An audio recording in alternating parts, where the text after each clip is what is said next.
अच्छा, चलो, let's start basic programming में। अब जो सबसे पहली चीज़ हमारे पास आती है ना, वो हमारे पास होती हैं डेटा टाइप्स होती हैं, ठीक है। तो सबसे पहले before we delve into the world of programming, ठीक है, हमें डेटा टाइप समझनी होती हैं। और the only reason I start with P2 is that because P2 बहुत मुश्किल होता है कॉम्पोनेंट, और ये एक ऐसा कॉम्पोनेंट है जो मैं हमेशा ही ना बच्चों को पहले स्टार्ट करवाता हूँ। आई स्टार्ट P2 फर्स्ट, और P1 इवन अगर लास्ट के 3 मंथ्स 2 मंथ्स रहते हैं ना, तो उसमें भी मैं कवर करवा दे रहा हूँ बच्चों के, उसमें एज आ देते हैं P1 के अंदर। लेकिन P2 का जो होता है मसला, वो बच्चों का एंड तक जो होता है ना, उसमें बच्चों को प्रॉब्लम रहती है। तो वो किस लिए रहती है? बिकॉज बहुत ज़्यादा लॉजिकल पेपर है, और ख़ुद से आपको लॉजिक सोचनी होती है, खुद से दिमाग लगाना पड़ता है, बहुत ज़्यादा सोचना पड़ता है इसके अंदर, ठीक है। तो ये सारे ना इसके अंदर यहाँ पे मसले होते हैं, जो कि इस वजह से आई बिलीव कि अगर P2 हम पहले स्टार्ट करते हैं तो we can understand things a lot better, we can understand things a lot more quickly, और हमें ज़्यादा प्रैक्टिस का टाइम मिल जाएगा ताकि हम अपना ग्रेड जो है P2 के अंदर इंप्रूव कर लें। बिकॉज अगर P2 के अंदर आपका A आ जाता है ना, तो आपका पूरे सब्जेक्ट के अंदर ए आएगा। And I can guarantee that कि if you can manage an A in P2, then an A in all of the computer sciences eminent, ठीक है। तो वो आराम से आपका ए आ जाएगा। खैर, अब इसमें हम बात करते हैं डेटा टाइप्स की, ठीक है। अब जो सबसे पहली आपके पास यहाँ पे डेटा टाइप होती है, वो होती है इंटीजर डेटा टाइप होती है, ठीक है। कोई भी आपके पास होल नंबर हो, अगर आपने होल नंबर को रिप्रेजेंट करना है, तो होल नंबर जो आपके पास होते हैं वो होते हैं इंटीजर्स होते हैं। -1 हो गया, 0 हो गया, 25 हो गया। नेगेटिव होल नंबर्स भी हो सकते हैं, 0 भी हो सकता है, पॉजिटिव होल नंबर्स भी हो सकते हैं, ठीक है। फिर इसके बाद आपके पास आ जाते हैं रियल नंबर्स। अब रियल नंबर्स क्या होते हैं? ये भी आपके पास नंबर्स ही होते हैं, बस इनके अंदर फ़र्क ये होता है कि इनके अंदर ना डेसिमल पॉइंट्स आ रहे होते हैं। तो रियल जो भी आपके पास डेटा टाइप्स होती हैं, इनके अंदर क्या होता है? इनके अंदर आपके पास डेटा टाइप्स आ रही डेसिमल्स आ रहे होते हैं। आपके पास हो गया 0.0 हो गया, 1.0 हो गया, 25.75 हो गया, 1.1 हो गया। These are all examples of real data types, ठीक है। तो ये चीज़ होगी। एंड देन इसके बाद आपके पास आता है कैरेक्टर डेटा टाइप आ जाता है। कैरेक्टर डेटा टाइप में आपके पास क्या होता है? अ सिंगल कैरेक्टर होता है। अल्फ़ा भी हो सकता है, वो न्यूमेरिक भी हो सकता है, स्पेशल कैरेक्टर भी हो सकता है। बेसिकली आपके कीबोर्ड के अंदर जितने भी कैरेक्टर्स हैं ना, वो आपके पास 4 होते हैं। उनको उनकी डेटा टाइप होती है 4। तो 4 एक आपके पास सिंगल कैरेक्टर होता है ऑन योर कीबोर्ड। जितने भी आपको कीबोर्ड में नज़र आ रहे हैं बटन्स, वो एक सिंगल कैरेक्टर है। आप दबाते हो अल्फ़ा, अल्फ़ा भी एक सिंगल कैरेक्टर है आपके पास, ठीक है। फिर आपके पास लेट्स सपोज एक मिनट में समय। हाँ, आप बताओ क्या कह रहे थे? आपकी स्क्रीन शो नहीं हो रही थी, अब हो रही है। हो रही है, चलो सही है। अच्छा, तो हमारे पास फिर आ गया लेट्स सपोज ए आ गया। ये भी हमारे पास क्या है? ये भी हमारे पास एक सिंगल कैरेक्टर है, ठीक है। तो ये जो सारी की सारी हमारे पास चीज़ें आ रही हैं ना यहाँ पे, ये हमारे पास क्या होती हैं? ये हमारे पास सारे ना कैरेक्टर्स होते हैं यहाँ पे, ठीक है। तो इसकी हमने बात कर ली यहाँ पे। और ये अल्फ़ा भी हो सकता है, न्यूमेरिक भी हो सकता है, स्पेशल कैरेक्टर भी हो सकता है। आपके स्पेशल कैरेक्टर्स में क्या आ जाते हैं? आपका वो आ जाता है, डॉलर साइन आ जाता है, आपका @ साइन आ जाता है, इस तरह के। और स्ट्रिंग्स आपकी फिर डेटा टाइप होती है। स्ट्रिंग डेटा टाइप में आपके सेंटेंसेस आते हैं, आपकी टेक्स्ट आता है। तो अगर आपके सेंटेंस के अंदर या आपके वर्ड के अंदर एक से ज़्यादा कैरेक्टर हो, तो वो क्या होता है? वो आपका स्ट्रिंग होता है। तो if you have more than one character return, तो वो कंबाइन करके आपका क्या बन जाता है? स्ट्रिंग बन जाता है। और फिर आपके पास आता है बूलियन। बूलियन के अंदर क्या होती हैं? 2 ऑपोजिट वैल्यूज़ होती हैं। ट्रू फॉल्स हो गया आपके पास हो गया मेल फीमेल हो गया, आपके पास ऑन ऑफ हो गया। अगर 2 ऑपोजिट चीज़ें यूज़ हो रही हैं और इनके अलावा कुछ और चीज़ नहीं यूज़ हो रही, तो वह बूलियन है। और नॉर्मली इसमें ज़्यादातर ट्रू फॉल्स ही यूज़ हो रहा होता है, ठीक है। तो ट्रू फॉल्स जो होता है वो ज़्यादा यहाँ पे मैटर करता है। तो ये जो सारी थी ना, ये आपकी डेटा टाइप्स थी। अब इस तरह का डेटा, अब ये ज़रूरी क्यों है? ज़रूरी ये इसलिए है बिकॉज़ इस तरह का जो डेटा होता है ना, ये आपको कोड के अंदर लिखने के बारे में अक्सर आ जाता है। अक्सर आपको जब कोड लिखना पड़ता है, तो आपको कोड के अंदर डिफरेंट टाइप्स ऑफ डेटा के साथ डील करना पड़ता है। आपको डिफरेंट टाइप्स ऑफ जो कोड्स होते जो डेटा टाइप्स होती हैं, वो अपने कोड के अंदर आपको लिखनी पड़ती है, उनके साथ डील करना पड़ता है, ठीक है। और उनको स्टोर करवाना पड़ता है। तो आपको ये पता होना चाहिए कि आपने किस तरह के डेटा को स्टोर करवाना है, ताकि आप उसको सक्सेसफुली आइडेंटिफाई भी कर लो, और आप उसकी स्टोरेज में भी आपको कोई मसला ना हो। तो ये आपको पता होना चाहिए कि कौन सी डेटा टाइप किसके लिए सूट करेगी।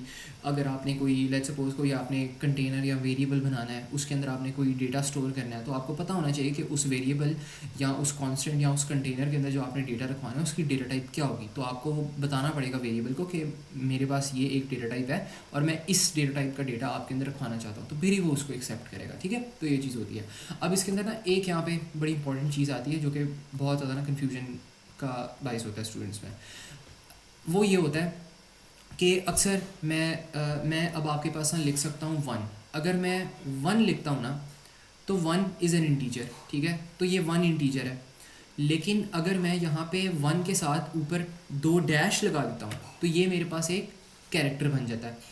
और अगर मैं 25 लिखता हूँ तो वो मेरा इंटीजर है, लेकिन 25 के बाहर अगर मैं डबल कोटेशन लगा दूँ तो वो मेरा स्ट्रिंग बन जाएगा।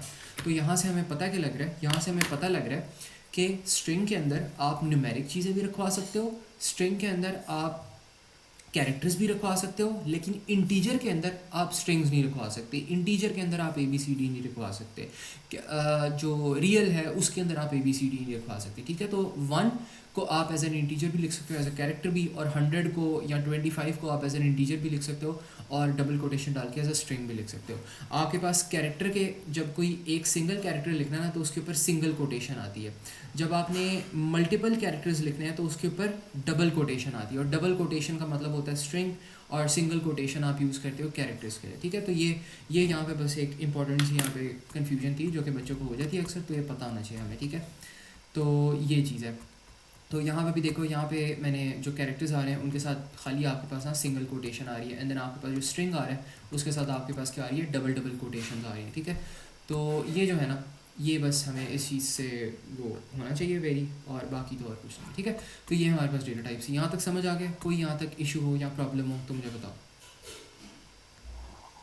ठीक है, ठीक है। समझ आ रहा है। चलो, इसके बाद आपके पास क्या आता है, इसके बाद ना आपके पास दो यहाँ पे चीज़ें आती हैं। आपने जब भी अपना कोड लिखना है ना तो आपने क्या करना होगा, मैंने अभी बात की थी कि जब भी आपने अपना कोड लिखना है तो आपको डेटा स्टोर करना पड़ता है, ठीक है। फिर जब भी आपने कोड लिखना पड़ता है, आपको हो सकता है डेटा की कैलकुलेशन करनी हो, डेटा को प्रिंट करना हो, डेटा को डिस्प्ले करना हो। तो अगर ये सारी चीज़ें आपने करनी है तो पहले डेटा को आपको कहीं पर स्टोर करवाना पड़ेगा। अब डेटा स्टोरेज दो जगहों पे हो सकती है, या तो वो आप वेरिएबल के अंदर स्टोर करवा सकते हो, या तो वो आप कांस्टेंट के अंदर स्टोर करवा सकते हो, ठीक है। अब वेरिएबल क्या होता है, नाम से पता लग रहा होगा वेरिएबल कांस्टेंट्स क्या होते हैं। दोनों जो वेरिएबल और कांस्टेंट्स होते हैं ना, ये आप कह लो कि ना एक टाइप ऑफ कंटेनर होते हैं आपके पास, ठीक है। दोनों आपके पास ना आप कह लो कि आपके पास कंटेनर्स हैं जिनके अंदर आप अपना जितना भी डेटा होता है ना वो आप स्टोर कर रहे होते हो। तो लेट्स सपोज आपके पास ये इस तरह करके एक आपके पास ना कंटेनर आ रहा है। अब ये वेरिएबल, ये जो कंटेनर है वेरिएबल भी हो सकता है, कांस्टेंट भी हो सकता है। अब इसके अंदर आपने डेटा स्टोर करवाना है, लेट्स सपोज आपने 50 स्टोर करवाना है तो वो इस कंटेनर के अंदर चला जाएगा, ठीक है। तो ये जो वेरिएबल और ये कांस्टेंट्स होते हैं ना, ये काइंड ऑफ क्या होते हैं, ये आपके पास कंटेनर्स होते हैं, ठीक है। और इन कंटेनर्स के अंदर आप क्या करते हो, डेटा स्टोर करते हो। तो वेरिएबल भी डेटा स्टोर करने के लिए यूज़ होता है, और जो आपके पास कांस्टेंट है वो भी डेटा स्टोर करने के लिए यूज़ होता है। बट फ़र्क इनमें क्या है कि वेरिएबल की वैल्यू आप चेंज कर सकते हो, कांस्टेंट की वैल्यू आप चेंज नहीं कर सकते। मतलब यहाँ पे आप क्या कर सकते हो, आप लेट्स सपोज वेरिएबल की जो वैल्यू है ना वो आप हटा के यहाँ पे रखवा सकते हो, 40 रखवा सकते हो, लेकिन कांस्टेंट की वैल्यू कांस्टेंट ही रहेगी, वो चेंज नहीं कर सकती, ठीक है। तो ये जो होता है ना, ये यहाँ पे कॉमन सा यहाँ पे इशू होता है। वैसे जो कांस्टेंट होता है, कांस्टेंट हमने कभी यूज़ नहीं करना अपनी कोडिंग के अंदर, नॉर्मली कोडिंग के अंदर यूज़ नहीं होता है। पूरे 10 ईयर्स के पेपर्स में कहीं सिर्फ मुझे एक कोड मिला था जिसके अंदर कांस्टेंट मार्किंग स्कीम के अंदर मेंशन था, वरना इसके अलावा जो, और वो वाला भी जो कोड था वो मैंने बच्चों को कांस्टेंट के यूज़ के बगैर करवाया था, मैंने उनको वेरिएबल से ही वो करवा लिया था। तो मतलब कांस्टेंट जो होता है वो इतना कोई ख़ास यूज़ नहीं होता। अगर बड़े बड़े कोड हाँ इसकी थ्योरेटिकली वो पूछ लेता होता है, वो पूछ लेता है कि वेरिएबल वर्सेस कांस्टेंट में डिफरेंस क्या है, वो पूछता है कि कांस्टेंट का फ़ायदा क्या है। तो कांस्टेंट का फ़ायदा ये होता है कि आपके पास वैल्यू चेंज नहीं करती, तो आप गलती से वैल्यू को ऑल्टर नहीं कर सकते, और अगर आप गलती से वैल्यू को ऑल्टर नहीं करोगे तो इसका मतलब है आपका जो कोड है ना वो दुरुस्त रहेगा और आपके कोड में इश्यूज़ वगैरह नहीं आएंगे, ठीक है। तो ये वेरिएबल कांस्टेंट का फ़ायदा होता है, ठीक है। तो मतलब आपका जो कोड है वो ज़्यादा अंडरस्टैंडेबल हो जाता है और वो इजी टू रीड हो जाता है, और उसमें कोई भी बंदा गलती से आके कांस्टेंट की वैल्यू को चेंज नहीं कर सकता, क्योंकि अगर वैल्यू को चेंज करो तो ऑब्वियसली बात है पूरा कोड आपका अलग हो जाएगा। तो वो गलती का जो मार्जिन होता है वो ख़त्म कर देता है कांस्टेंट, तो ये एक फ़ायदा होता है इसका। तो ये बस पूछता है एग्जामिनर, इसके अलावा इतना मतलब इस पर कोडिंग वाइज इतना एम्फेसिस नहीं होता, आपने वेरिएबल्स यूज़ करने हैं, ठीक है। अच्छा, ये चीज़ होगी। अब इसके बाद ना आपके पास यहाँ पे एक चीज़ आती है यहाँ पे डिक्लेरेशन, ठीक है। अब आपने क्या करना है, आपने वेरिएबल्स एंड कांस्टेंट को यूज़ करना है अपने कोड के अंदर। कोई भी कोड है, आप वेरिएबल्स और कॉन्स्टेंट्स के बगैर आपका जो कोड लिखना होता है ना, अच्छे अच्छे कोड्स लिखना ऑलमोस्ट इम्पॉसिबल हो जाता है। अगर बिल्कुल छोटे छोटे कोड्स लिख रहे हो, आउटपुट स्टेटमेंट्स कर रहे हो, डिस्प्ले मैसेजेस कर रहे हो, तो फिर कॉन्स्टेंट या वेरिएबल्स के बगैर गुजारा हो सकता है। लेकिन वेरिएबल्स जो आपके पास यहाँ पे होते हैं, कॉन्स्टेंट्स होते हैं, वो बहुत ज़्यादा ज़रूरी होते हैं आपके कोड्स के अंदर, ठीक है, और उनको आपको यूज़ करना पड़ता है। लेकिन before you can use variable और अ कांस्टेंट, आपको ज़रूरी है कि आपने इस वेरिएबल और कांस्टेंट की ऑथराइजेशन करवानी है, मतलब आपने इसकी रिकॉग्निशन करवानी है। आपने बताना है अपने कोड को कि ये मेरे पास एक वेरिएबल है, इसका नाम ये है और ये इस डेटा टाइप का डेटा स्टोर कर सकता है। तो फिर ही उसकी ऑथराइजेशन होगी और फिर ही वो आप उसको ना अपने कोड के अंदर यूज़ कर पाओगे, ठीक है। तो मतलब विदाउट डिक्लेरेशन, और ये प्रोसेस होता है डिक्लेरेशन वाला प्रोसेस, मतलब जिस तरह आप अपने सी आई एग्ज़ाम हॉल में जाते हो ना, जब भी आप सी आई एग्ज़ाम हॉल में जाते हो वो आपसे क्या मांगते हैं, वो आपसे कहते हैं कि आपका सी एन आई सी आपके पास होना चाहिए। सी एन आई सी के ऊपर आपका नाम लिखा होता है, आपका एड्रेस लिखा होता है, आपकी कॉन्टैक्ट इन्फॉर्मेशन लिखी होती है, आपका सब्जेक्ट लिखा होता है, सब कुछ लिखा होता है उसके ऊपर, ठीक है। तो वो आपकी ऑथराइजेशन होती है। और उस सी एन आई सी के बगैर, उस सी एन आई सी आप क्या करते हो, आप जब जाते हो उस इन्विजिलेटर के पास, आप उसको अपना सी एन आई सी दिखाते हो, उसको कहते हो ये मेरी ऑथराइजेशन है, मैं अपने आप को डिक्लेयर कर दिया, अब मुझे एग्ज़ाम हॉल के अंदर आने दो। तो आप उसको जाके ऐसे कहते हो। तो इसी तरह जो डिक्लेरेशन होता है ना, उसमें हमें जो जितने भी वेरिएबल्स और कॉन्स्टेंट्स हमने यूज़ करने हैं, हमें उनको डिक्लेयर करना होगा, हमें उनको ऑथराइज करना होगा, हमें उनके बारे में बताना होगा before we can actually use them, ठीक है। तो ये चीज़ होती है। तो यहाँ पे ये लिखा है variables and constants must be declared before use. और यहाँ पे सिंटेक्स इसका ये होता है कि आपने लिखना है डिक्लेयर, ये वाला कीवर्ड आएगा ही आएगा। फिर आपने लिखना है वेरिएबल का नाम। वेरिएबल का नाम कुछ भी हो सकता है। मैंने यहाँ पे क्रोकोडाइल जो मैंने ये बनाई है ना, लेस देन और ग्रेटर देन का साइन, ये बेसिकली रिप्रेजेंट कर रहा है कि इस ब्रैकेट के अंदर जो भी चीज़ आप लिख रहे हो ना वो चेंज हो सकती है, ठीक है। तो इन रियलिटी आपने ऐसा कुछ नहीं लिखना, आपने ये greater than less than sign नहीं बनाने, आपने बस डायरेक्ट नाम लिखना है। और फिर आपने एक कॉलन डाल के डॉट डॉट डाल के डेटा टाइप लिख देनी है, जिस टाइप का डेटा वो स्टोर कर सकता है। तो डिक्लेयर एंड देन वेरिएबल का नाम एंड देन जिस टाइप का डेटा वो स्टोर कर रहा है वो। अब ये मैंने यहाँ पे लिखा हुआ है कि जो ग्रीन वाली यहाँ पे मैंने ग्रीन करके चीज़ें लिखी हैं, वो आपके पास डिपेंड करता है यूज़र के ऊपर, वो मतलब वेरी कर सकता है, जो यूज़र चाहेगा वो आ जाएगा। यहाँ पे ग्रीन वाली चीज़ों के अंदर आप कुछ भी कर सकते हो।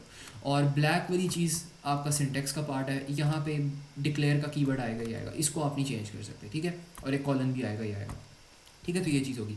अब यहाँ पे एक कोड आ रहा है, यहाँ पे वो क्या कहते हैं कि राइट अ कोड, ये बिल्कुल छोटा सा कोड है, ऐसा कोड कभी आने नहीं वाला, लेकिन यहाँ पे वो कहते हैं कि write a code that declares a variable to store text, ठीक है। तो हमने क्या करना है, हमने एक वेरिएबल डिक्लेयर करना है टू स्टोर टेक्स्ट, और हमारे वेरिएबल का नाम कुछ भी हो सकता है। तो मैंने यहाँ पे क्या लिखा, मैंने यहाँ पे लिखा डिक्लेयर एंड देन मैंने इस वेरिएबल का नाम रख दिया एंट्री। एंट्री रैंडम सा मैंने नाम रख दिया इसका, और ये टेक्स्ट स्टोर कर रहा है। टेक्स्ट का मतलब है इसके अंदर स्ट्रिंग आएगा, तो मैंने ऐसे करके स्ट्रिंग कर दिया, ठीक है। तो ये चीज़ होगी। अब वो यहाँ पे एक और क्वेश्चन आ रहा है, यहाँ पे वो हमें कह रहा है write a code that declares a variable to store numbers. तो यहाँ पे मुजम्मिल हमारे पास क्या चीज़ हो सकती है, एनी आइडिया? सर नंबर्स लिखे तो इंटीजर होगा। हाँ, ये इंटीजर हो सकता है। वैसे इसमें ना एक और बात है, यहाँ पे वो कह रहे हैं नंबर स्टोर करना है ना, तो नंबर्स उसने खैर कोई हमें स्पेसिफिक बताया नहीं है। तो नंबर्स के अंदर आपके पास रियल नंबर्स भी आ सकते हैं, आपके पास इंटीजर नंबर्स भी आ सकते हैं। तो यहाँ पे आप डिक्लेयर करके इंटीजर भी कह सकते हो और आप रियल भी कह सकते हो, ठीक है। तो मतलब कुछ भी हो सकता है आपके पास ये, ठीक है। तो वो आप कुछ भी अपनी मर्ज़ी से लिख सकते हो, लेकिन नॉर्मली मुझे इंटीजर ज़्यादा पसंद है तो मैं इंटीजर यूज़ करूँगा, लेकिन you can use real if you want, ठीक है, बिकॉज नंबर्स में रियल भी आ जाता है, इंटीजर भी आ जाता है। वैसे आपको स्पेसिफिक सिनेरियोज़ के हिसाब से देखना चाहिए। अगर आपके पास कोई ऐसा कोड आता है, अगर आपने मार्क्स स्टोर करने हैं, एक बच्चे के मार्क्स स्टोर करने हैं, तो वो क्या होगा, अगर नहीं, आप कह लो कि आपने एक बच्चे के मार्क्स स्टोर करने हैं, तो वो प्रॉबेबली उसकी जो डेटा टाइप होगी रियल डेटा टाइप होगी, बिकॉज मार्क्स पॉइंट में आ सकते हैं, 2.5 मार्क्स मिल सकते हैं, 9.5 मार्क्स मिल सकते हैं, ठीक है, ऐसे हो सकता है।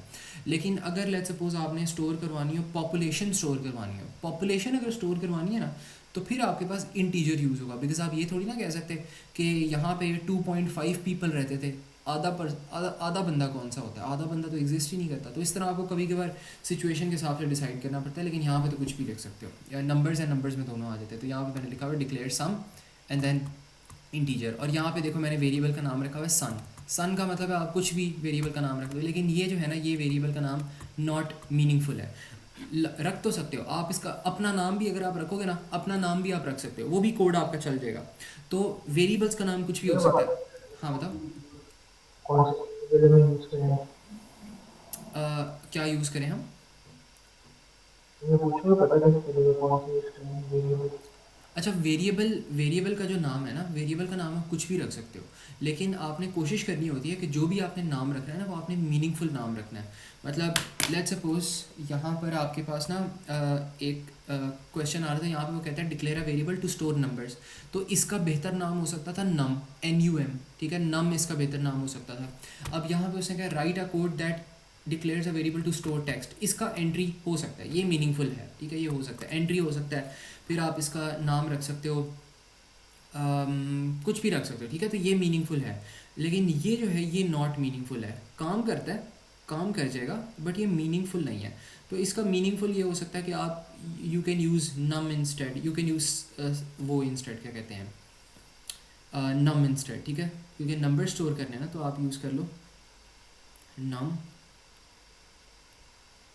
इज़ बेटर, ठीक है, तो नम यहाँ पे बेहतर नहीं होगा। और यहाँ पे आपने बस इनपुट करनी थी, तो इनपुट के लिए एंट्री आप यूज़ कर सकते हो, तो yes this can be meaningful, ठीक है, तो ये आपके पास मीनिंगफुल हो सकता है। अब समझ आई ये चीज़, इसमें कोई कन्फ्यूजन हो तो बताओ, ठीक है। चलो, चलो ये चीज़ होगी। अच्छा, इसके बाद ना अब हमारे पास एक और स्टेटमेंट आती है। अब वेरिएबल को आपने डिक्लेयर कर लिया, ठीक है, अब वेरिएबल के अंदर आपने कोई वैल्यू रखवानी है, तो आप क्या करोगे? तो वैल्यू रखवाने के प्रोसेस को आप कहते हो असाइनमेंट प्रोसेस, ठीक है। अगर आपने किसी वेरिएबल या किसी कांस्टेंट के अंदर अपनी वैल्यू रखवानी हो या अपनी वैल्यू असाइन करनी हो, तो आप क्या चीज़ यूज़ करते हो? आप यूज़ करते हो असाइनमेंट। और असाइनमेंट का सिंटेक्स आपके पास ये होता है, ठीक है, this is the syntax of your assignment. और इस असाइनमेंट सिंटेक्स के अंदर आप क्या करते हो? आप यहाँ पे लिखते हो variable, variable, variable slash array, ये मैंने डिवाइड नहीं लिखा हुआ, ये स्लैश है, ठीक है। यहाँ पे आपके पास वेरिएबल आ जाता है या एरे आ जाता है, और उसके अंदर आप ये रख लेते हैं, लेकिन लेट्स यहाँ पे ना वेरिएबल ही अभी फ़िलहाल करें। तो ये जो होता है ना, ये बेसिकली आपके पास होता है असाइनमेंट होती है, ठीक है। तो मतलब किसी to assign a value to somewhere, और इसके अंदर खैर आपके पास ये भी आ जाता है। और इसके अलावा अगर आप ये भी करते हो ना, आप एक और मैं चीज़ बाद में बताऊंगा, लेकिन अभी के लिए आप समझ लो कि असाइनमेंट ये होता है। वेरिएबल के अंदर आपने कोई चीज़ रखवाई है, लेट्स सपोज अब ये वाली स्टेटमेंट रन करने से पता क्या होगा? आपके पास एक कंटेनर आएगा यहाँ पे जिसका नाम है वेरिएबल, और उसके अंदर स्टोर हो जाएगा 5, ठीक है। तो ये आपके पास तरीका है इसको, इसके अंदर डेटा रखवाने का। अब ये मैंने एक वेरिएबल बनाया नम के नाम से, इसके अंदर रखवा दिया आपने 10, और ये नेम के नाम से वेरिएबल है, इसके अंदर आपने रखवा दिया ज़ुबैर, ठीक है। तो ये आ जाएगा, ठीक है। और इस नेम की, इसकी डेटा टाइप क्या होगी इस वाले वेरिएबल की? व्हाट डू यू थिंक मुझे? टेक्स्ट स्ट्रिंग होगा, स्ट्रिंग डेटा टाइप। हाँ, ये जो है ये हमारे पास स्ट्रिंग हो जाएगा, और जो ऊपर वाला है वो हमारे पास हो जाएगा इंटीजर हो जाएगा। अगर यहाँ पे 10 पॉइंट ये आता ना, साथ में 10.0 आता, तो फिर ये हमारे पास क्या होता? रियल होता, ठीक है। लेकिन ये अभी फ़िलहाल हमारे पास इंटीजर है, ठीक है। तो दैल बी इट। चलो ये चीज़ होगी हमारे पास। अच्छा, अब इसके अलावा हमारे पास यहाँ पे क्या आता है कि अच्छा, अब ये चीज़ कर ली। अब हमारे पास ना इनपुट और आउटपुट स्टेटमेंट्स आती हैं। इनपुट स्टेटमेंट हम इसलिए यूज़ करते हैं, एक तो इनपुट ना हमारे पास असाइनमेंट होती है, ठीक है। जब हम इनपुट कर रहे हैं ना, इनपुट भी हमारे पास असाइनमेंट होती है। तो ये चीज़ आपने याद रखनी है कि जो आपके पास इनपुट स्टेटमेंट है ना, वो भी आपके पास असाइनमेंट ही है। तो यू कैन से कि आपके पास जो इनपुट है ना,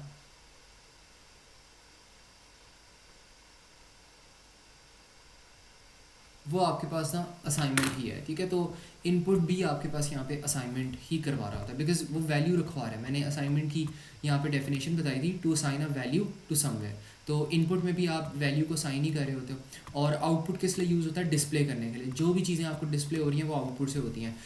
हाउ डू यू थिंक कि आपके फ़ोन में जो इतनी ज़्यादा ऐप्स आ रही होती हैं वो कैसे डिस्प्ले हो रही होती हैं? वो आउटपुट स्टेटमेंट से ही हो रही होती हैं। आपके पास जो ग्राफिक्स डिस्प्ले हो रही होती हैं वो सारी की सारी आउटपुट स्टेटमेंट से डिस्प्ले हो रही होती हैं। वो वहाँ पे आउटपुट करते हैं और आपके पास ग्राफिक इतनी बड़ी आ जाती है। वो तो खैर ये तो मैंने सिंप्लीफाई करके बता दिया, बहुत मुश्किल प्रोसेस होता है। लेकिन स्टिल इट थोड़ा सा यहाँ पे सेंस बनाती है कि यहाँ पे आउटपुट स्टेटमेंट जो होती है वो क्या करती है, सारी जो चीज़ें होती हैं ना उनको बस आउटपुट कर लेती है, ठीक है। तो this is what's it doing. और यहाँ पे अब इनके सिंटेक्स क्या होते हैं वो हम देख लेते हैं। अगर आपने इनपुट करना है तो आप यहाँ पे कीवर्ड लिखोगे इनपुट, एंड देन जिस वेरिएबल के अंदर आपने डेटा रखवाना है उस वेरिएबल का नाम लिख दो, ठीक है। जिस वेरिएबल के अंदर आपने कुछ इनपुट करवाना है उसके अंदर नाम रख लो, उसका नाम रख लो। फिर आपके पास आता है आउटपुट। आउटपुट अगर आपने करवाना हो तो आप तीन तरीके से करवा सकते हो। एक तो आप ये कर सकते हो, आउटपुट लिख दो एंड देन उसके बाद ये लिख दो, ठीक है। जो भी चीज़ अब आप डबल कोटेशन में लिखोगे ना वो आपके पास एग्जैक्टली प्रिंट हो जाएगी। मतलब अगर आप लिखते हो ना यहाँ पे आउटपुट एनीथिंग लिखते हो तो आपके पास यहाँ पे क्या चीज़ प्रिंट हो जाएगा, आपके पास एनीथिंग प्रिंट हो जाएगा, ठीक है। फिर अगर आप लिखते हो आउटपुट वेरिएबल, अब आपने कोटेशन मार्क्स नहीं लगाए, तो अगर आप कोटेशन नहीं ना लगाते ना फिर फ़र्क ये होता है कि फिर वेरिएबल के अंदर जो पड़ा होता है ना वो आपके पास एक्सट्रैक्ट हो जाता है, ठीक है। और इन दोनों को अगर कंबाइन करना तो आप ऐसे कह सकते हो, आप कह सकते हो नंबर इज़ एंड देन नम के अंदर आप यहाँ पे वेरिएबल यूज़ कर सकते हो, ठीक है। तो मैं यहाँ पे मैंने खैर एक छोटी सी मैंने वो दी हुई थी, क्या कहते हैं, एग्जांपल। अगर आपके पास नंबर एक वेरिएबल है और नंबर के अंदर आपने वैल्यू साइन करवा दी है 60, मतलब नंबर के अंदर आपने 60 लिखवा दिया, तो जब आप आउटपुट नम करोगे ना तो आपके पास स्क्रीन पे प्रिंट होगा नम। क्यों? बिकॉज ये कोटेशन के अंदर है। तो जो भी चीज़ आपके पास कोटेशन के अंदर होती है ना वो एग्जैक्टली एज इज़ प्रिंट हो जाती है, बेशक वो एक वेरिएबल का नेम हो, ठीक है। वो एज इज प्रिंट होती है। लेकिन अगर आप लिखते हो आउटपुट नम विदाउट एनी कोटेशन तो वो कैसे रीड होती है, वो एज अ वेरिएबल रीड होती है। और वेरिएबल नम के अंदर क्या है 60, तो यहाँ पे आपके पास 60 आउटपुट हो जाता है, ठीक है। तो ये चीज़ होती है। और अब फिर मैंने यहाँ पे लिखा हुआ है आउटपुट नम इज़ नम, तो यहाँ पे क्या प्रिंट होता है, पहले कोटेशन वाली चीज़ एज इज प्रिंट होती है, num is along with semicolon and then आपने कॉमा डाल के लिखा हुआ है नम। अब ये क्या होता है, नम वेरिएबल के अंदर क्या पड़ा हुआ है 60, तो यहाँ पे आगे क्या चीज़ प्रिंट हो जाएगी, 60 प्रिंट हो जाएगी, ठीक है। तो this is how it's working. ये चीज़ देख लो और मुझे बताओ कि ये चीज़ समझ आती है, इनपुट और आउटपुट वाली सारी चीज़ें, कोई इसमें मसला हो या कन्फ्यूजन हो, ठीक है। चलो ये चीज़ होगी। अब इसमें मैंने ये लिखवाना था कि यहाँ पे जो आपके पास एक एग्जांपल और लिखवानी थी कि जो इनपुट होती है ना, इनपुट भी आपके पास असाइनमेंट ही होती है। तो अगर आप यहाँ पे लिख रहे हो इनपुट नम, तो ये भी असाइनमेंट में आता है। और ये अक्सर जो होता है ना, एक नंबर का आपको सवाल आ जाता है, वो मैचिंग वगैरह फिलिंग द ब्लैंक्स में पूछता है कि ये वाली आपके पास असाइनमेंट होगी या आइट्रेशन होगी या क्या होगी, तो आपको बताना पड़ता है कि ये आपके पास असाइनमेंट है, ठीक है। अच्छा, बाकी हमने ये चीज़ कर ली। अच्छा, इनपुट पे थोड़ा सा मैं और डिस्कस करूँगा। इनपुट आपके पास पता है क्या होता है, अगर आप जैसे ही आपका इनपुट जो स्टेटमेंट होती है ना आपकी, जैसे ही इनपुट स्टेटमेंट रन करती है तो बेसिकली पता है क्या होता है, आपका जो पूरा का पूरा कीबोर्ड है ना आपको उसका एक्सेस मिल जाता है। और जैसे ही आपने इनपुट स्टेटमेंट यहाँ पे कोड करते हो ना तो आपको पूरे कीबोर्ड का एक्सेस मिल जाता है और उसके अंदर से आप कुछ भी प्रेस करके एंटर कर सकते हो। तो ये इनपुट के बैकएंड में ये हो रहा था। लाइक इनपुट का जो प्रोसीजर होता है वो ये होता है कि वो बेसिकली आपको ना पूरे कीबोर्ड की एक्सेस दे देता है। फिर जो भी आप कीबोर्ड में प्रेस करोगे वो आपके इनपुट के नेक्स्ट वाले वेरिएबल के अंदर जाके स्टोर होता है। जो भी आपने इनपुट के आगे जिस भी वेरिएबल का आपने नाम लिखा होगा ना, तो जो भी चीज़ आपने इनपुट की है कीबोर्ड प्रेस से, वो इनपुट के नेक्स्ट वाले वेरिएबल के अंदर आके स्टोर हो जाएगी, ठीक है। तो ये बेसिकली काम कर रहा होता है, ऐसे काम करता है। और जब तक आप इनपुट नहीं दोगे तब तक आपका कोड आगे मूव नहीं करेगा। तो ये चीज़ होती है। अब यहाँ पे वो कह रहे हैं declare a variable num name num and store any numbers inside the variable through input. तो यहाँ पर ना हमने दो काम करने हैं। सबसे पहला जो हमने काम करना है वो हमने ये करना है कि हमने एक वेरिएबल बनाना है जिसका नाम है नम, और उसके अंदर हमने स्टोर कर देना है any numbers inside it through an input. तो मैं क्या करूँगा, मैं सबसे पहले डिक्लेयर करूँगा इस वेरिएबल को, इसका नाम भी बताया हुआ है नम, और इसकी डेटा टाइप आप रियल भी रख सकते हो, इंटीजर भी रख सकते हो। तो सबसे पहले मैंने क्या कर लिया, मैंने इसको डिक्लेयर कर दिया, नम को एज रियल कर दिया। एंड देन इसके बाद मैंने क्या करना है, मैंने इसके अंदर स्टोर करना है एनी नंबर थ्रू इनपुट। तो मैं यहाँ पे लिख दूँगा इनपुट नम, तो इनपुट नम करके मैंने लिख दिया। अब क्या होगा, अब आपके पास एक नम वाला कंटेनर बन जाएगा और इसके अंदर जो भी चीज़ मैं इनपुट करूँगा वो इसके अंदर आ जाएगा। अगर मैं कीबोर्ड के ऊपर टाइप करता हूँ 60 तो इसके अंदर आ जाएगा 60.0, बिकॉज ये रियल है। 0.0 इसलिए आया बिकॉज डेसिमल पॉइंट होना ज़रूरी है क्योंकि ये रियल है, ठीक है। तो ये चीज़ हो रही है, सही है। ये चीज़ समझ आ गई है, इसमें कोई कन्फ्यूजन हो यहाँ की प्रॉब्लम हो तो बताओ। ज़मीन क्लियर? क्लियर। ठीक है। अच्छा चलो, इसी के बाद आपके पास ना यहाँ पर आपके पास है, वो कहता है write a code that takes a random text and prints it. तो ये क्या करता है, फ्रॉम यूज़र, यहाँ पे होगा फ्रॉम यूज़र, तो that takes a random text from user, और फिर उसको क्या कर देता है, फिर उसको प्रिंट कर देता है, ठीक है। तो हमने क्या करना है, हमने एक इनपुट लेनी है। तो मैं यहाँ पे लिख देता हूँ डिक्लेयर लाइट। ये खैर मैंने वेरिएबल का नाम मैंने अजीब सा रखवाया है लेकिन ये स्टिल चल जाता है, ठीक है। तो मैंने वैसे इसको ऐसा नाम इसलिए रखवाया है बिकॉज मतलब ये ताकि आपको पता लगे। तो मैं यहाँ पे रखता हूँ, इसका नाम बेहतर ही होगा, मैं इसका नाम रख दूँगा एंट्री, ठीक है, एंट्री रख देता हूँ। फिर मैंने एंट्री को डिक्लेयर कर दिया एज स्ट्रिंग बिकॉज मैंने टेक्स्ट स्टोर करवाना था। देन मैंने इनपुट किया एंट्री, और फिर मैंने एंट्री को आउटपुट भी करवा दिया। तो ये मेरे पास एक कोड हो गया जिसमें write a code that takes a random number from user and prints it. ठीक है, अब यहाँ पे हमारे पास आता है write a code that takes two numbers as input and prints them. तो दो नंबर्स हम एज इनपुट लेते हैं और उनको प्रिंट करते हैं। तो हमने दो नंबर्स डिक्लेयर किए पहले, declare num1 num2 as integer, and then हमने किया आउटपुट एंटर टू नंबर्स। फिर हमने किया इनपुट num1 एंड देन हमने किया इनपुट num2 एंड देन हमने आउटपुट किया नंबर वन, मतलब नंबर वन हमारे पास इक्वल्स टू है जो भी नंबर वन के अंदर पड़ा है वेरिएबल के अंदर, एंड देन नंबर टू हमारे पास num2 के इक्वल्स टू। तो ये आउटपुट आपके पास पता कैसे होगी? आउटपुट आपके पास ना कुछ ऐसे होगी। यहाँ पे आपके पास स्क्रीन के ऊपर लिखा हुआ आएगा नंबर वन, कोटेशन वाली चीज़ as is, number one as is आएगा। एंड देन फिर इसके बाद आपके पास लिखा हुआ आएगा नम वन के अंदर जो है, नम वन के अंदर लेट्स सपोज आपने वन रखवाया तो यहाँ पे आ जाएगा वन, एंड देन इसके बाद ये डैश आएगी, डैश आया, एंड देन इसके बाद यहाँ पे आएगा number two equals to, and then num two के अंदर क्या है, टू है। तो ये आपके पास लिखा हुआ आ जाएगा। अब अगर इस डैश की जगह मैं कुछ बेहतर यूज़ कर लूँ, लेट्स सपोज मेरे पास आ जाता है यहाँ पे कॉमा आ जाता है। ठीक है, तो अगर मैं कॉमा यहाँ पे यूज़ करता ना तो मेरे पास क्या होगा, मेरे पास इस डैश की जगह भी यहाँ पे क्या आ जाएगा, कॉमा आ जाएगा। ठीक है, तो ये मेरे पास चीज़ हो सकती है। तो ये मुझे बताओ, ये चीज़ समझ आती है? ठीक है। तो कंफ्यूजन हो रहा है एक बार वापस समझा दीजिए। अच्छा, किस चीज़ में प्रॉब्लम हो ये बताओ। ये जो लास्ट पार्ट है ना, हाँ आउटपुट वाला। हाँ हाँ। अच्छा, इसमें मैं दिखाता हूँ। देखो, इसमें हमने पता है क्या किया है, हमने ना बस यहाँ पे आउटपुट किया है। कोई भी रैंडम चीज़ जो होती है ना वो हमारे पास आउटपुट हो सकती है। तो मैंने इसमें आउटपुट में मैंने आपको ये बताया था कि इसमें जो चीज़ आपकी कोटेशन के अंदर होती है ना वो एग्जैक्टली एज इज प्रिंट हो जाती है। ठीक है, लाइक वो एग्जैक्टली प्रिंट हो जाती है, जैसी आपको नज़र आ रही है ना वैसी ही वो प्रिंट हो जाती है। तो ये कोटेशन में है नंबर वन इक्वल्स टू, तो नंबर वन इक्वल्स टू आपके पास एज इज प्रिंट हो जाएगा। ठीक है, तो यहाँ पे आपने क्या करना है, आपने ये वाली जो चीज़ है ना नंबर वन इक्वल्स टू, ये आपने एज इज लिख लेनी है बिकॉज ये एज इज प्रिंट हो जाएगी। फिर इक्वल्स टू के बाद आपके पास कॉमा डाल के आ रहा है नंबर वन, तो इसको प्रिंट करवाना है। अब नंबर वन के ऊपर कोटेशन नहीं है तो ये एज इज प्रिंट नहीं होगी, ये एज अ वेरिएबल ट्रीट होगा। देखो आप पीछे के इसकी वैल्यू क्या है, लेट्स सपोज आपने इसके अंदर वन रखवाया हो तो यहाँ पे आ जाएगा वन आ जाएगा, तो यहाँ पे हो जाएगा स्टोर वन, एंड देन फिर आपके पास यहाँ पे आएगा कॉमा आएगा बिकॉज कॉमा कोटेशन के अंदर है, वो एज इज आएगा, comma and then number two as is आएगा बिकॉज वो कोटेशन के अंदर है। तो ये तो चीज़ें एज इज आएंगी, एंड देन इक्वल्स टू भी एज इज आएगा, कोटेशन में है। फिर आपके पास नंबर टू आ रहा है, नंबर टू के अंदर जो पड़ा है वो रखवा दो, नंबर टू के अंदर लेट्स सपोज टू पड़ा है तो यहाँ पे टू आ जाएगा। अब अगर लेट्स सपोज आपने नम वन के अंदर एंटर किया होता फाइव, तो पता क्या होना था, यहाँ पे ये वाली जो चीज़ है ना इस पहले कंटेनर में आपके पास चला जाता फाइव, एंड देन फिर आपने इसके अंदर रखवाया लेट्स सपोज टेन, तो इस कंटेनर के अंदर यहाँ पे चला जाना था टेन, और यहाँ पे आपके पास क्या आ जाता, सारी चीज़ें सेम रहती, कोटेशन वाली चीज़ सेम रहती, बस आपके पास जहाँ जहाँ आपके पास ये आ रहा था ना वेरिएबल वो चेंज हो जाता, यहाँ पे फाइव आ जाता एंड देन यहाँ पे टेन आ जाता। ठीक है, तो इस तरह करके आपके पास डिस्प्ले होना था। तो ये मुझे बताओ, ये चीज़ समझ आती है अब कि नहीं, इसमें किसी को कोई प्रॉब्लम हो या कोई कन्फ्यूजन हो? ये ठीक है, तो आगे चलो, चलो सही है। अच्छा, इसके बाद अब वो कह रहे हैं write a code to print two into two equals to four. अच्छा, बहुत आसान है।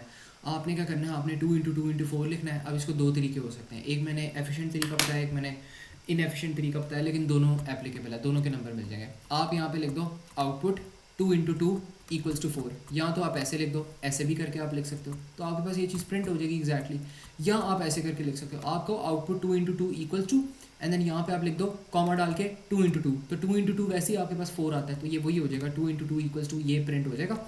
एंड देन इसके बाद two multiply by two four, four भी प्रिंट हो जाएगा। और मल्टीप्लाई का साइन यहाँ पे आप ना स्टार यूज़ करते हो, ठीक है, क्रॉस नहीं यूज़ करना, स्टार यूज़ करना है। ठीक है, तो ये चीज़ होगी। एंड देन इसका एक और भी आपके पास तरीका हो सकता है, पहले आप एक वेरिएबल बना लो रिजल्ट के नाम से, उसके अंदर स्ट्रिंग डेटा टाइप डिक्लेयर करवा लो, एंड देन रिजल्ट के अंदर ये चीज़ रखवा लो, एंड देन फिर आउटपुट करवा लो रिजल्ट को।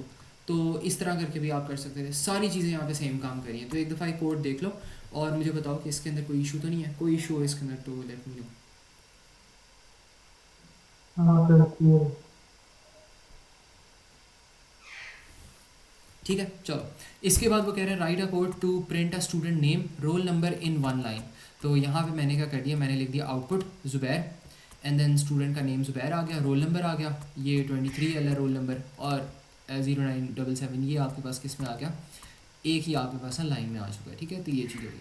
अब इसके बाद आपके पास क्या आ रहा है, आपके पास आ रहा है write a code to print a student name roll number in one line after taking input from them. तो हमने क्या करना है, हमने प्रिंट करना है student name and roll number in one line after taking input, मतलब पहले हमने रोल नंबर और नाम का इनपुट लेना है। तो अगर हम इनपुट लेंगे तो ज़ाहिर सी बात है, हमें अगर हम इनपुट ले रहे हैं तो हमें कहीं ना कहीं इनपुट को स्टोर भी करवाना पड़ेगा, तो वेरिएबल्स हम ले लेंगे। तो एक स्टूडेंट के नेम का वेरिएबल बना लो, एक रोल नंबर का वेरिएबल बना लो, बिकॉज जब इनपुट लोगे तो वो आप इन दोनों के वेरिएबल्स के अंदर स्टोर करोगे। तो आपने यहाँ पे डिक्लेयर कर दिया name and roll as string, और फिर आपने कह दिया आउटपुट एंटर योर नेम। अब ये आउटपुट को आप कहते हैं प्रॉम्प्ट। प्रॉम्प्ट होता है कि आप यूज़र को बता रहे हो कि ये चीज़ आउटपुट करो। तो यहाँ पे आप लिखोगे output enter your name, and then फिर इसके बाद आप लिखोगे इनपुट नेम। ठीक है, फिर इसके बाद आप यहाँ पे उसको आउटपुट करोगे enter your roll number, and then आप करोगे इनपुट रोल। तो जो भी आप इनपुट के अंदर एंटर करवाओगे अपने कीबोर्ड से वो इस नेम वेरिएबल के अंदर आके स्टोर हो जाएगा, और जो भी आप रोल नंबर से रोल नंबर के अंदर इनपुट करवाओगे, यहाँ पे इनपुट करवाओगे, वो रोल के अंदर आके स्टोर हो जाएगा। अब इनको आपने क्या करना है, आपने आउटपुट करना है इन वन सिंगल लाइन। तो ये जो नेम और रोल नंबर आ रहा है इनको अटैच कर दो, और मैंने यहाँ पे फॉर्मेट लिखा हुआ है, इस फॉर्मेट में करना है। तो इस फॉर्मेट में अगर करना है तो आप क्या करोगे, पहले आप लिखोगे नेम कोटेशन में, बिकॉज वो एज इट इज़ आएगा, एंड देन आपके पास आ जाएगा नेम का वेरिएबल। नेम का वेरिएबल ये एज इट इज़ नहीं आएगा, ये आपकी इनपुट पर डिपेंड करे। अगर आप जी लिखोगे तो इसके अंदर जी प्रिंट हो जाएगा, ज़ुबैर लिखोगे इसके अंदर ज़ुबैर प्रिंट हो जाएगा, खान लिखोगे इसके अंदर खान प्रिंट हो जाएगा। फिर आपके पास आ रहा है कॉलन। कॉलन तो फॉर्मेट का पार्ट है, तो वो तो सेम ही आएगा, हर नाम और रोल नंबर के लिए सेम आएगा। फिर आ रहा है रोल नंबर, वो भी सेम आना है, एंड देन आपके पास आएगा रोल। मतलब ये चेंज हो सकता है, ये जो आपकी इनपुट होगी वो यहाँ पे प्रिंट होगा। ठीक है, तो यहाँ पे बेसिकली जो आपकी आउटपुट है वो कुछ बल्कि ऐसे भी नहीं आ रही, थोड़ी सी ना डिफरेंट आ रही है, मैं दिखाता हूँ। यहाँ पे जो डिस्प्ले आपका आएगा वो कुछ ऐसे करके आएगा। सबसे पहले आपके पास आएगा नेम, नेम तो आना ही आना है।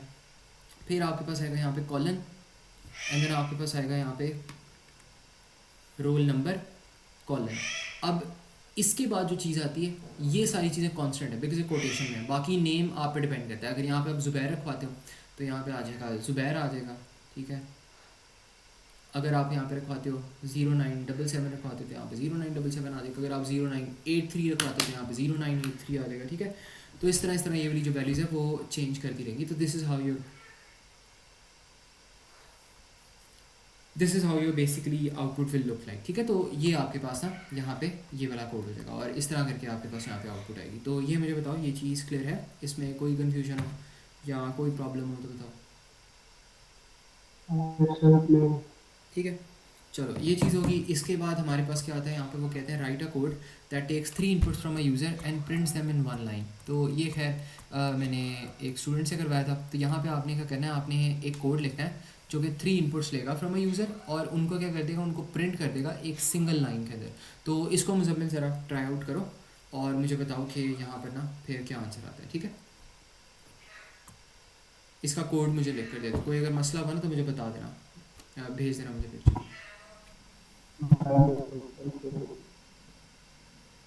ठीक है, ट्राई कर लो फिर मुझे भेज देना।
हेलो। बताओ मास। बताओ मुझे। जी सर, मुझे एक कॉल भी नहीं हो पा रहा है, समझ नहीं आ रहा। अच्छा, जितना कर लिए उतना मुझे भेजो सर, मैं चेक करता हूँ सर। तो अच्छा, इसमें पता है करना है एक और, मैं आपको वो बताता हूँ, थोड़ा सा हिंट दे देता हूँ कि इसमें आपने 3 इनपुट्स लेनी है ना। तो अगर 3 इनपुट्स लेनी है आपने यूज़र से, तो आपको 3 वेरिएबल्स डिक्लेयर करने पड़ेंगे, ठीक है। num1 num2 num3 इस तरह करके कर सकते हो, या n1 n2 n3 ऐसे कर सकते हो। और आपने उनको एक लाइन में प्रिंट करना है, तो आप उनको एक लाइन में प्रिंट ऐसे करोगे, आउटपुट एंड देन पहला वेरिएबल कॉमा दूसरा वेरिएबल कॉमा तीसरा वेरिएबल, इस तरह करके करोगे। लेकिन देख लो अगर रीट्राई होता है, वरना फिर भेज दो, मैं फिर बताता हूँ।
तो मैंने भेजा आपको, चलो ठीक है, मैं देखता प्ले हूँ। करने कीजिए।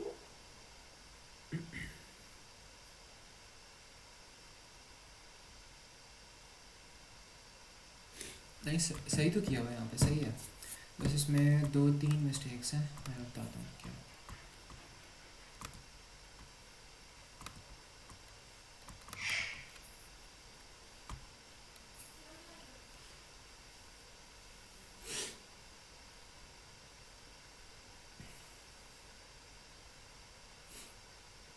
अच्छा, इसमें ना बस एक मिस्टेक आपने ये की है कि आपने declare num1 num2 num3 as integer, सही है।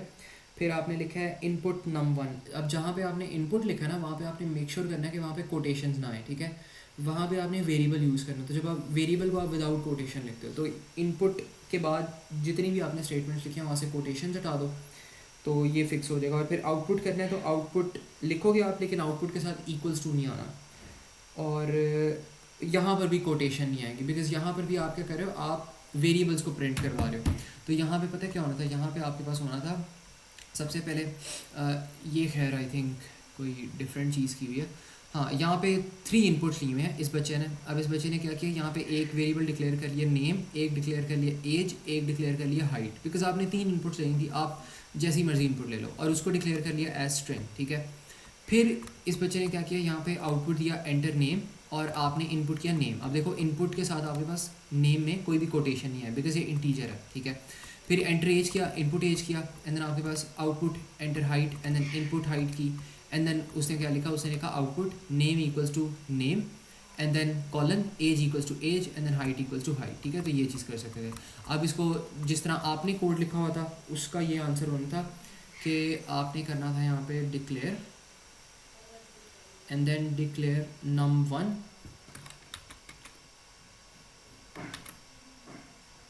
num1 एंड देन आपके पास आ जाता num2 एंड देन आ जाता num3 एज इंटीजर, ठीक है। इसके बाद आपने क्या करना है, आपने करना है input num1, input num2, input num3 and then इसके बाद आउटपुट num1, num2, num3, ठीक है। इस तरह करके आउटपुट करना है। इसको थोड़ा सा बेहतर बनाना है तो आप क्या कर सकते हो, इनपुट से पहले आप कह सकते हो output enter number 1, and then आप यहाँ पे लिख दो आउटपुट एंटर नंबर 2, यहाँ पे लिख दो आउटपुट एंटर नंबर 3, और यहाँ पे जाके आप लिख लोगे आउटपुट num1 इज कोटेशन में num1 is equals to comma num1, and then comma के बाद दोबारा num2 equals to comma num2, and then दोबारा कॉमा के बाद कोटेशन में num3 equals to quotation close, and then comma equals to num3, ठीक है। तो इस तरह लिख सकते हैं जैसे इस बच्चे ने यहाँ पे लिखा हुआ है। लाइक सेम चीज़ हो रही है ये भी। अगर हम इसको इस तरह करना चाहें तो हमें इसको ऐसे कर सकते हैं, declare name age height as string, and then input name, input age, input height, and then हम लिख दें आउटपुट नेम एज हाइट, ठीक है। तो इस तरह लिख सकते हैं। लेकिन इस बच्चे ने बहुत बेहतर तरीके से लिखा हुआ है, प्रॉम्प्ट्स भी दिए हैं, आउटपुट भी दिया हुआ है इनपुट से पहले, ताकि यूज़र को पता लग जाए कि उसने क्या इनपुट क्या करना है, ठीक है। ताकि वो हवा में इनपुट ना करे अपनी मर्ज़ी से, उसको डिस्प्ले आए स्क्रीन के ऊपर कि ये इनपुट करो, फिर वो उसको इनपुट करे। और यहाँ पे ये भी थोड़ा सा उसने बहुत अच्छे तरीके से यहाँ पर डिस्प्ले दिया हुआ है, ठीक है। तो ये कर सकते हो, but this would apply as well. और ये आपके कोड की करेक्शन ये थी, ठीक है। तो इसको देख लो, और बाकी ये वाले जो कोड्स हैं इसको भी देख लेना, और इस कोड को दोबारा से ना रीअटेम्प्ट कर लेना। जितने भी यहाँ पे हमने सारे कोड्स किए ना, इनको एक दफ़ा ज़रूर ट्राई करना टू रीअटेम्प्ट, ठीक है। फिर कल हम स्टार्ट करेंगे अपनी condition statements, and then loops हम स्टार्ट करेंगे, ठीक है। तो ये चीज़ मुझे बताओ, इसमें सब कुछ समझ आ गया?